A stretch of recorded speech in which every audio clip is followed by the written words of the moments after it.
Guess what? I just got new clothes. I am so excited. Have you ever gotten new clothes? Isn't it exciting? It is. Have you ever worn your new clothes and forgotten to take the price tag off? I know I have. And talk about irritating, right? The cardboard piece that just pokes you and pokes you. Oh, and don't even get me started about that irritating plastic piece that seriously causes some irritation. Oh, it's so frustrating. I hate when I forget to take the tag off. Luckily, there is a very simple solution to my problem. All I gotta do, snip, and cut that price tag right off and don't leave anything behind. That is really important for today's lesson. When the Israelites moved to the Promised Land, their brand new home, God gave them similar instructions to cut off the people who already lived there. Get rid of them, get rid of their idols, and leave nothing. Cut them off and get rid of them. Unfortunately, the Israelites did not listen to what God said. The people and the gods who inhabited the land before Israel got there constantly irritated Israel and God.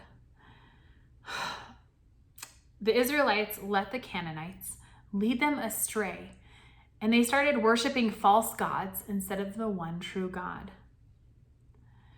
The Old Testament teaches us what happens when we don't cut off bad influences in our lives. They will never leave us alone, and they will always be a snare for us. Some of you may need to cut some ties in your life. Maybe it's a so-called friend who's a bad influence, or maybe it's a habit. Whatever it is, it'll constantly rub you and irritate you until you cut it off. Get the scissors, cut the tag, and toss it away. Only then will you be free from the temptations that are holding you back. It is extremely important for us to remember that if we even allow a little bit of something that isn't good for us in our life, that it is really easy to get pulled away or get irritated by it. And for the Israelites, it was to the point where they completely got led astray. They completely turned away from God instead of just getting rid of them and clearing out and cutting them off like God had told them to. But they didn't listen. This is a really important lesson for us. It's important for us to cut the bad things out of our life.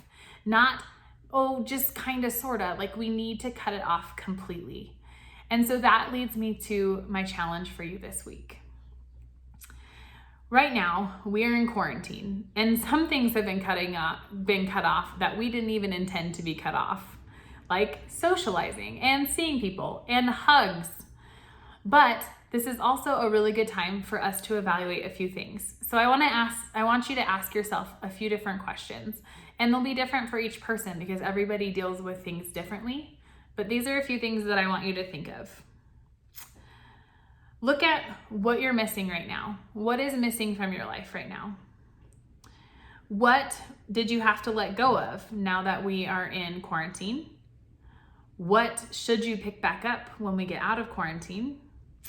Who influences your life? Who have you stayed in contact with?